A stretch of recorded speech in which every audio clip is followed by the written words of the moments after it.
Një zjarr ka përfshirë paraditën e sotme një banesë në lagjen Liria të Shkodrës, duke shkaktuar alarm dhe shqetësim tek banorët e zonës.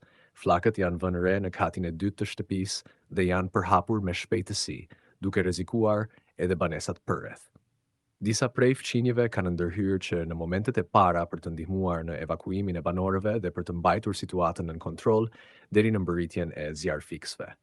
Fatmirësisht, nga ngjarja nuk raportohet për persona të lënduar, por dëmet materiale janë të konsiderueshme.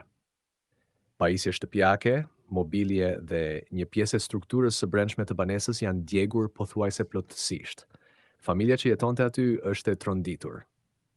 Pasi shumë prej gjërave që ata kanë humbur ishin të një vlere jo vetëm materiale, por edhe emocionale. Forcat zjarrfikse janë paraqitur menjëherë në vendngjarje, duke arritur të shuajnë zjarrin dhe të shmangin përhapjen e tij në ndërtesat pranë. Aktualisht, po punohet për përcaktuar shkaqet e zjarrit, ndërsa dyshohet se mund të jetë shkaktuar nga një defekt elektrik. Hetimet do të përcaktojnë nëse ka pasur neglishencë apo ishte një incident i rastësishëm. Lidhur me këtë ngjarje, këngëtari i njohur shkodran Louise Ailey ka reaguar në rrjetet sociale duke theksuar rëndësinë e mbrojtjes së qytetit dhe trashëgimisës së tij. Shkodra është një qytet i shenjtë për të gjithë ne që kemi lindur dhe jemi rritur në këtë kulturë.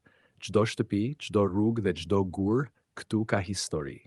Duhet ta ruajmë Shkodrën, ta mbrojmë dhe të jemi pranë njëri tjetrit në momente të tilla, është shprehur ai, duke i bërë thirrje institucioneve dhe qytetarëve për më shumë kujdes dhe ndërgjegjësim. Ky reagim ka marrë mbështetje të gjerë nga qytetarët, të cilët e kanë vlerësuar si një thirrje të ndershme dhe të nevojshme. Ngjarja e sotme, përveç dëmeve materiale, rikujtoi edhe një herë se sa e rëndësishme është solidariteti dhe përkujdesja ndaj komunitetit. Shkodra është më shumë se një qytet, është identitet, rënje dhe kulturë, dhe mbrojtja e